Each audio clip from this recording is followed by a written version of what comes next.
Marcel Malanga, fils de Christian Malanga, est déjà sur le point d'être jugé, lui et tout le groupe de Christian Malanga, après avoir été arrêtés suite à leur attaque du 19 mai. Le procès sera retranscrit en direct sur la RTNC. Quant à moi, je vous ferai un résumé comme d'habitude. Et puis, j'ai annoncé au tout début de ce journal que la demande de liberté provisoire pour Marcel Malanga a été rejetée par le ministère public. Répliquant à la requête de la défense du prévenu, le procureur demande donc au tribunal de la rejeter car selon lui, les prévenus comme les autres ont fait leur déposition dans les bonnes conditions sans problème des langues. Par conséquent, de le déclarer recevable mais non fondé. Le tribunal militaire de Kinshasa-Gombe a pris donc l'affaire en délibéré et devra se prononcer plus tard dans le délai de la loi.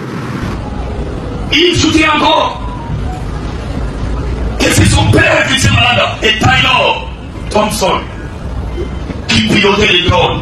C'est athée. Les petits drones par Taylor et les gros par Christian Malanga. Il, de manière libre, il les déclare. Mais il se camoufle. Par exemple, mon père m'a entraîné. Il vous a entraîné des États-Unis jusqu'au palais de la nation. Mon père qui m'a entraîné. Il m'a entraîné dans ce salle de zone. Je ne voulais pas. Voilà, c'est lui-même, libre et l'obégi, et en train d'athée. Monsieur le Président, il n'y a pas rien.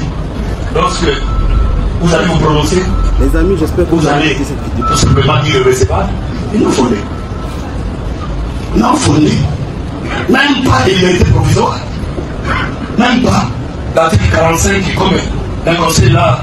Il n'a pas fini toute la disposition. L'article 45 du code de procédure pénale, il vous dit, vous, tribunal, lorsque vous recevez un prévenu dans un état de liberté, il continue, il demeure dans cet état. Et lorsque vous le recevez dans un état, par l'état d'arrestation, il demeure. Qui demeure dans cet état d'arrestation jusqu'au prononcé, monsieur le Président. Vous allez balayer.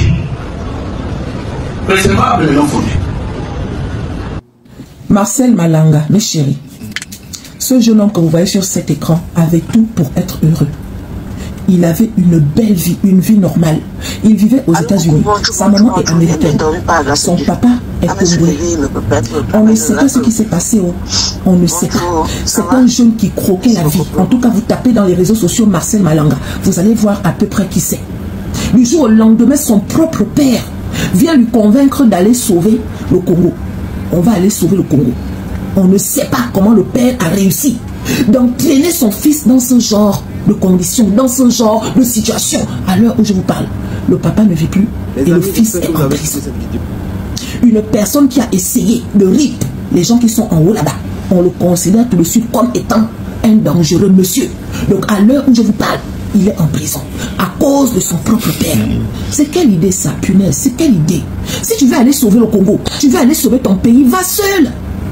Parce que les gens qui font souvent les coups de tas, genre, une fois que vous ratez, on vous prend et vous êtes considéré comme pire que les démons. Vous êtes considéré comme pire que les ennemis. Voilà ça. Regardez un peu. On peut faire ça. Il vivait aux États-Unis, il avait sa femme, il avait son enfant, ou bien ses enfants, je ne connais pas. Mais je sais qu'il avait une vie de famille. Aujourd'hui, sa femme se retrouve seule. Tous les jours, elle publie dans les réseaux sociaux en train de demander pardon. La maman demande pardon en disant que mon fils est innocent. C'est son père qui lui a mis des mauvaises idées dans la tête. Sauf que le fils en question, les gens qui sont de l'autre côté là-bas, eux, ils ne savent pas ça. Ils considèrent que ton fils a accepté. Ton fils n'a pas refusé. Mais chérie, même si que c'est ton père, même si que c'est ta mère, si ce dernier ou bien cette dernière vient te proposer des choses qui ne te correspondent pas, refuse. La preuve est là. On peut faire ça. Mais bon, on espère qu'il va sortir. C'est juste dommage, quoi. Comme quoi la vie de quelqu'un peut basculer comme ça du jour au lendemain à cause de son propre père. On se méfie des ennemis, des personnes qu'on ne connaît pas. On doit aussi se méfier de nos papas. Le papa pensait quoi? Tu ne pouvais pas prendre d'autres personnes? Non, tu préfères prendre ton enfant. On peut faire ça.